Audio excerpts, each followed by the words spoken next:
Are you ready to start your private practice as a registered dietitian? Whether you're still in school, finishing up your internship, or you're already working in clinical where they're paying you peanuts, now is the best time to get started. There's two complaints I hear from dietitians about working in a traditional 9-to-5, typically clinical job. Number one, that we are underpaid, which we are. Statistics show dietitians make an average of $60,000, but we had to finish our master's degree and complete our dietetic internship, which cost a lot of money. We're significantly underpaid, and specifically in the clinical world, but 60% of us, according to the Academy of Nutrition and Dietetics Compensation Survey Guide, are in clinical. So there's this huge disconnect from the amount of money we pay to become a dietitian and the amount of time and energy, but then how much we're paid. And so this is a huge issue in dietetics, that we are underpaid. The second issue that I see is dietitians don't love working with people, clients, patients, and in a clinical setting, they're called patients, right? We don't love working with patients that don't want to see us. Now, I can speak from personal experience after working in clinical for 5 years. Did I mention 5 years? That was a really long time. I had to work with patients that didn't want to see me, a staff that didn't value me. And on the stages of change model, my clients or patients were in the pre-contemplation stage. So seeing them was like pulling teeth, and I didn't feel very valued. Now, I know other clients of ours are very strongly against weight loss, and in a clinical setting, they might be forced to advocate for low-calorie diets, and that's against their beliefs. Or other clients might really be into some kind of specialization. They might really be into hypothyroidism or diabetes or some kind of special chronic disease state, but they don't have an opportunity to work with those types of patients because they're working in some kind of a clinical setting, whether it's outpatient or inpatient, and they see a mixed bag, and it just doesn't make them feel stimulated. So again, as a recap, the two biggest issues I see that most of you struggle with is lack of pay and then not feeling appreciated because your clientele is not motivated, typically because in a clinical setting,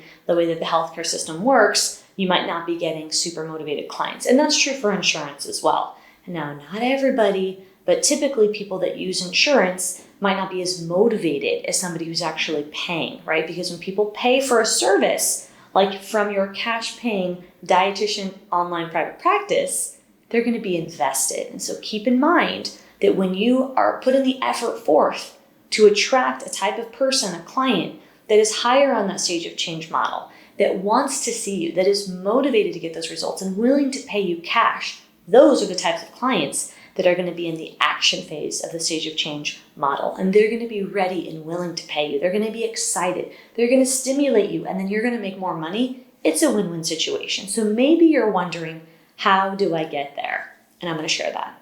In today's video, I'm going to share 5 tips to help you get started in your private practice before you even thought it was ready. Now, many of you wait too long to start your private practice. It's very rare that I get a student or a brand new dietitian. It's becoming more common that many of you go into clinical for 5 or 10 years, become jaded, hate your life, and then come to me. And it's harder for you to make a move because you've been so used to that clinical setting. Wherever you are, whether you've been in clinical for a long time or you're just fresh in school or coming out of school, you can start your private practice. And now is the best time to really put yourself out there and attract those clients that want to see you. Now, if you find this video helpful, please like it and comment below so I know you're enjoying this content. Let's get started.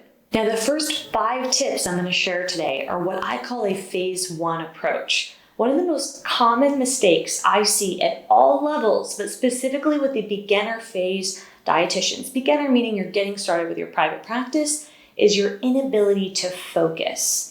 And it happens for a lot of reasons. In business, it's called shiny object syndrome, whereas entrepreneurs kind of have our eyes all over the place, right? And we want to do the next best thing, and we're not sure where to focus. When you do put your head down and focus, you will see exponential results, not just in your profits, but also in your satisfaction level. It's really important that you focus on what matters, and that will get you to the next level. I'm going to break down specifically what I mean. The first tip in my phase 1 approach is very obvious, and that's to start. And I have to say it, even though you're probably like, do you have something more specific? Because starting is often the hardest part. And many of you will watch my content, listen to my podcast, follow us on social media, but wait 5 more years to get started. And I want to challenge you and ask why. So my hopes are that the content that we put out in these videos will inspire you to get started earlier, especially when you see your colleagues at various levels in different specialties that live all over the world that they're able to do it. And there's no reason why you can't as well. Starting takes 3 steps or skills.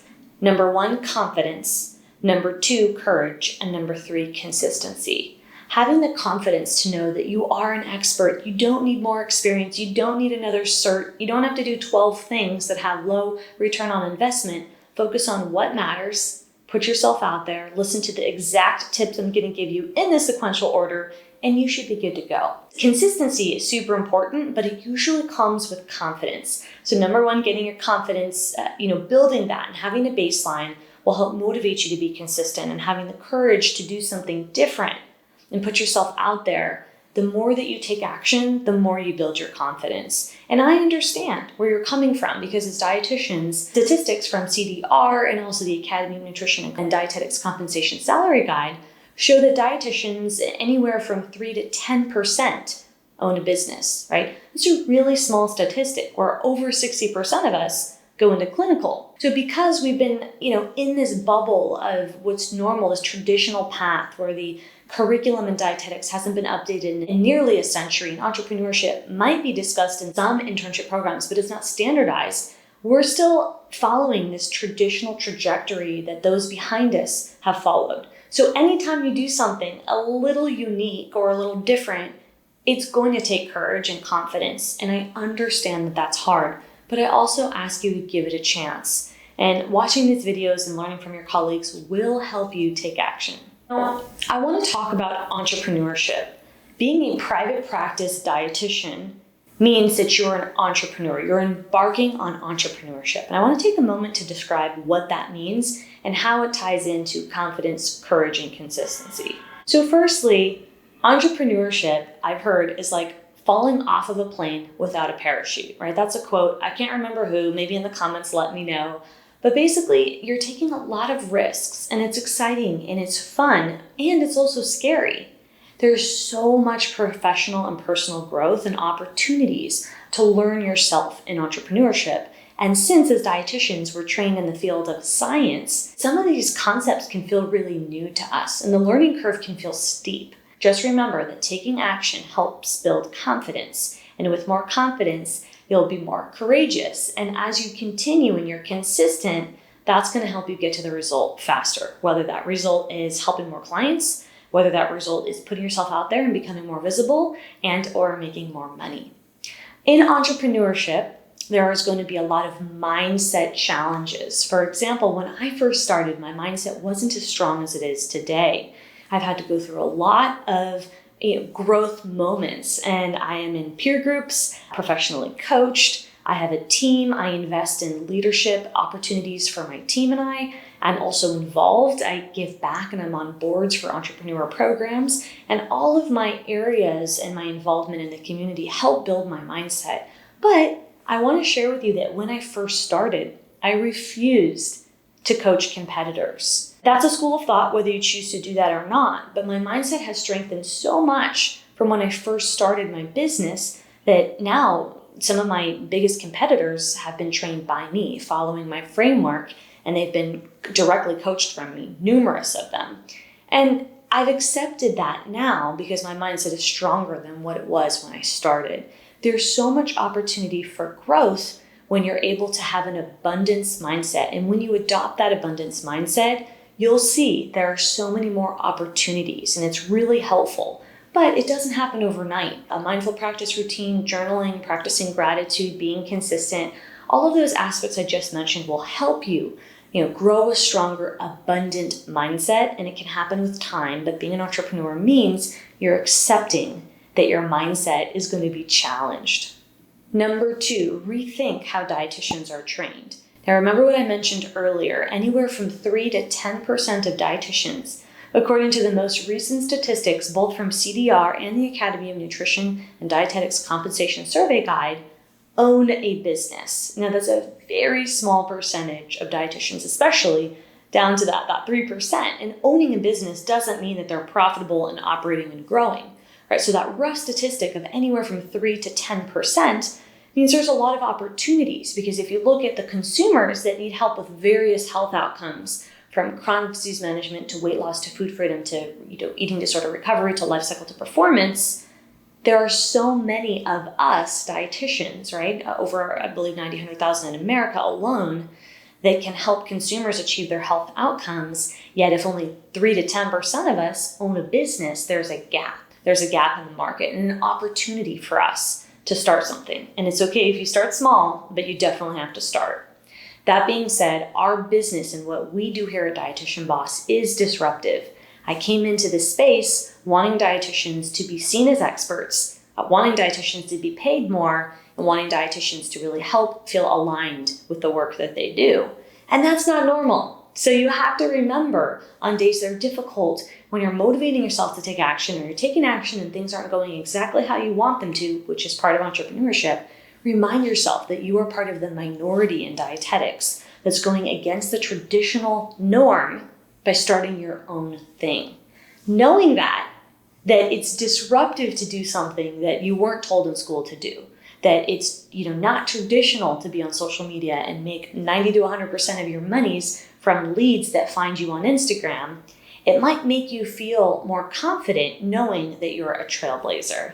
That being said, you're not alone. There are other dietitians, especially in the Dietitian Boss community, those I've interviewed on our podcast, shared with them here on YouTube, that have been able to forge that path for you so you can learn with them. The third tip to starting your dietitian private practice is choosing if you want to be virtual, in person, or some type of hybrid.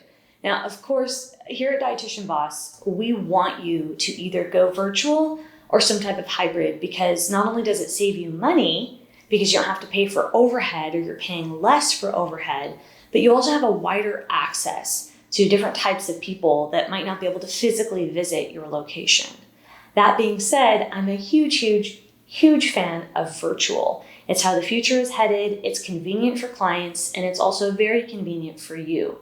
You can literally work anywhere, take vacations at your leisure, and you can set up your home office to benefit what you want. And that's just really cool. Now, I know in the last tip, I talked about how being a private practice dietitian is still not seen or accepted as the norm, because statistics show very few of us own a business, where more of us go into clinical, because that's the traditional path.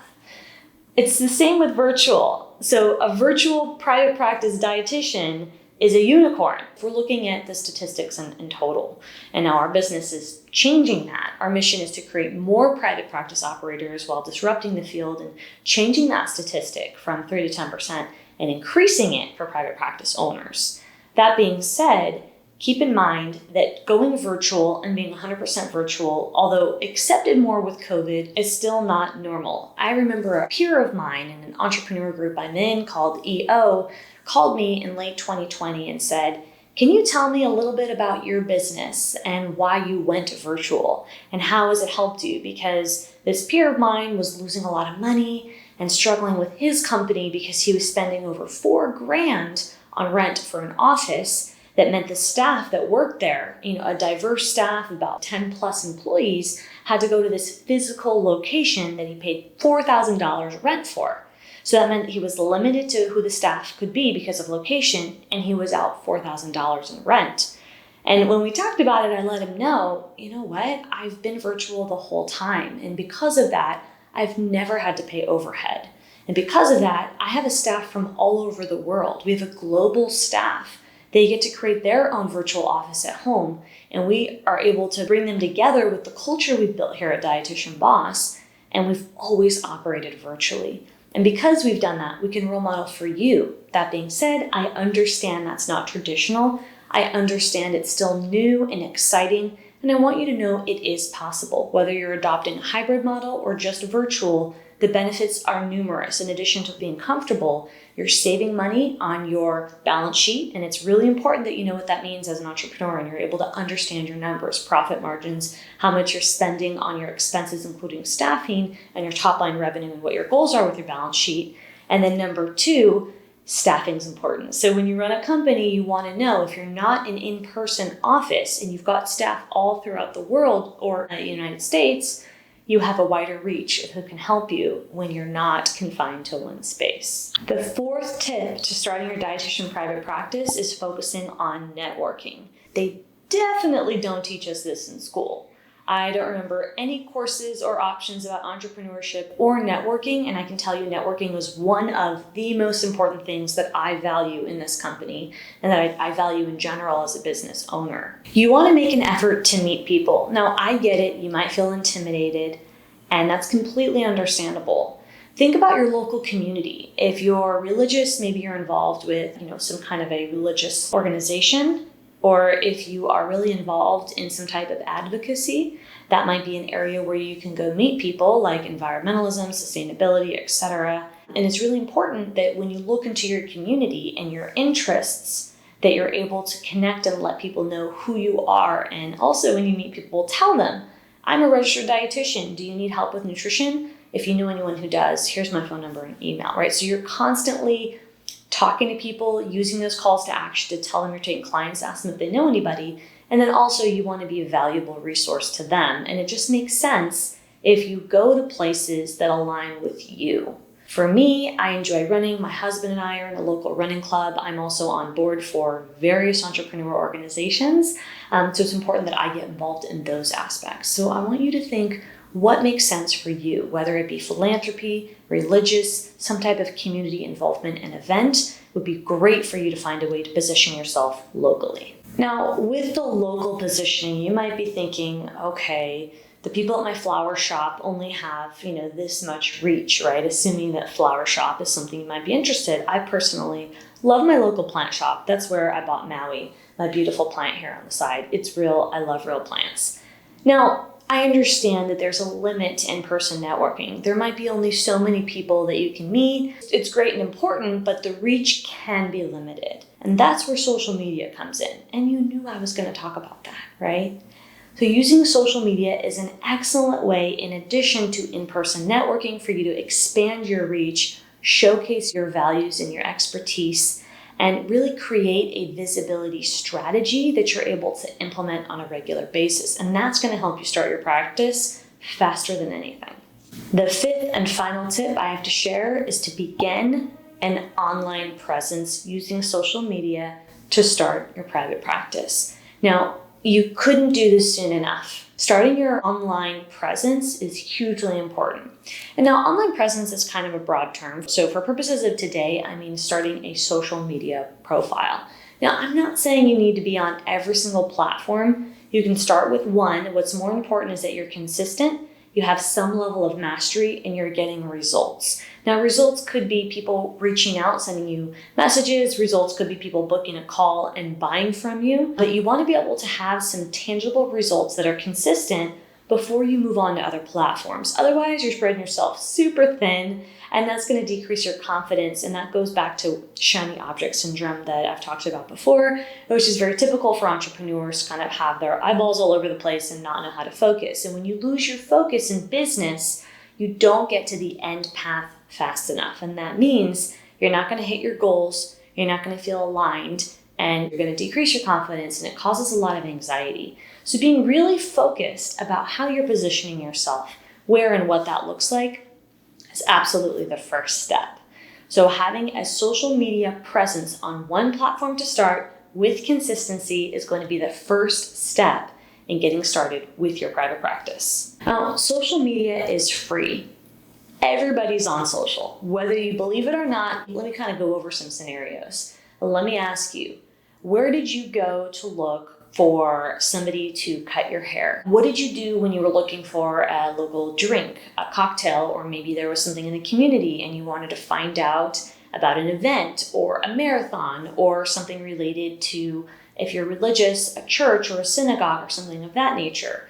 Now, I don't know about you, but I live on social. I find out all of my information. I get my haircut from social. I bought this dress from social. I buy my makeup. I look at, styling for my apartment, everything, art. I literally live on social media. Now, that doesn't mean I'm there all day, but I don't go to shop in person anymore. Everything is done online. And now you might not think that that's true for you. I've heard dietitians tell me, oh, but I don't do that. Fair enough, but many people do. In order to be in business, a successful business, a profitable, sustainable business, you need to think in terms of what do consumers do.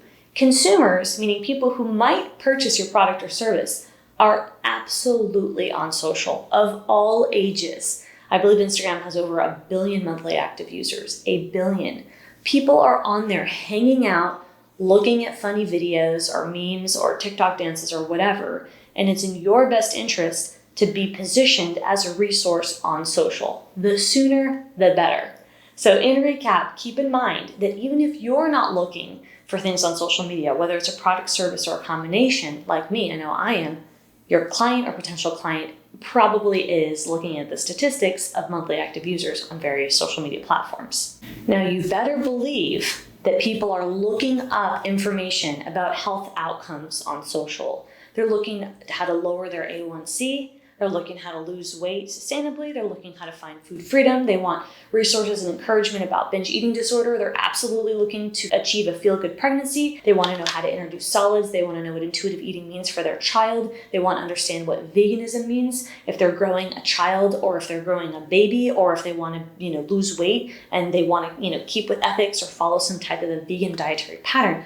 Whatever your area of expertise is or the angle where you want to position yourself, people are searching for solutions, and it's imperative that you show up as an expert. And it's free.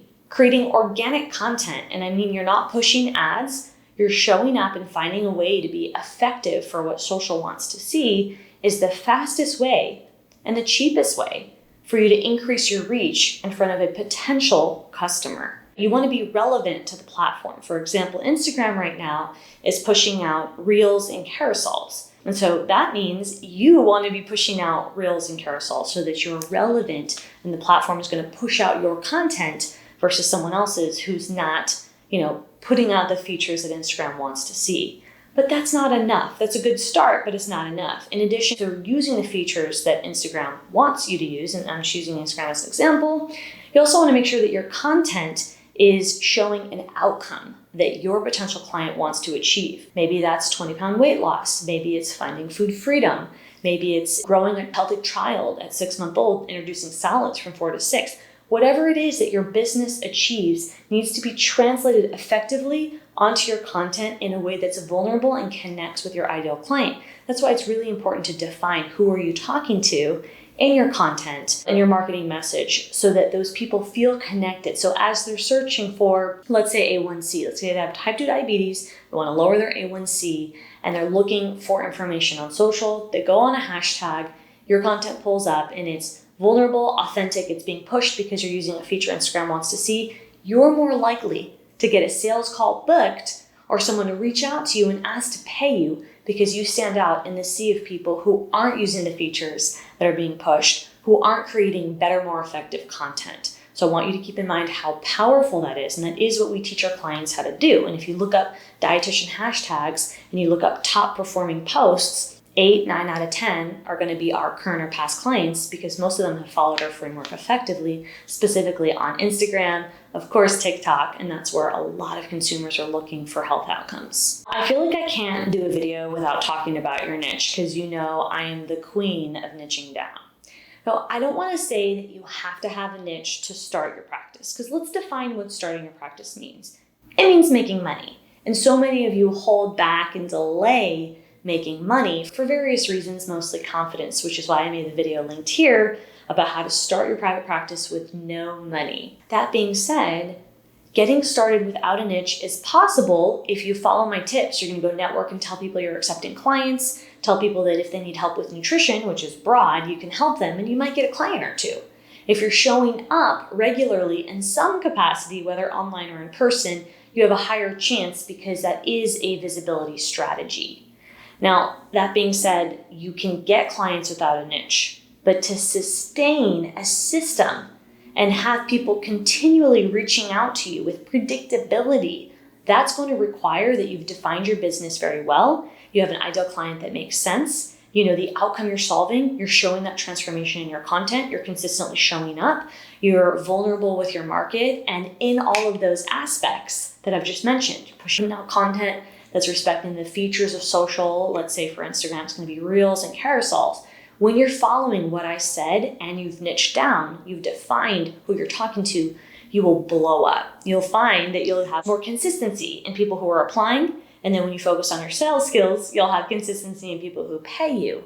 But to get that demand and those people who know that you exist as a resource to help them achieve the outcome that they're willing to pay for, niching down is absolutely the solution. So I don't want you to get overwhelmed thinking that you need to figure everything out all at once, because that's just not the case. The phase 1 approach of starting your practice is going to include all of the 5 tips that I gave you. A phase 2 approach might include niching down. So once you've made money, then you're going to start to hone in on how you're different from the next dietitian so that you can stand out for being vulnerable, authentic, mostly solving problems. Because as business owners and entrepreneurs, we are here, number 1, to solve problems. And you will stay in business if you can figure out what that means and how to do it and how to solve the biggest problem. Now, if you want more information about niching down, I suggest that you watch this video to give you a lot more tips and tricks and inspiration. I hope you found this video helpful, and if you have, please comment below and like this video and let us know what point stood out to you. I've already given you some suggestions for next videos. I would say either when I talk about niching down or starting your private practice for free. So check out either one of those videos and we'll see you next time.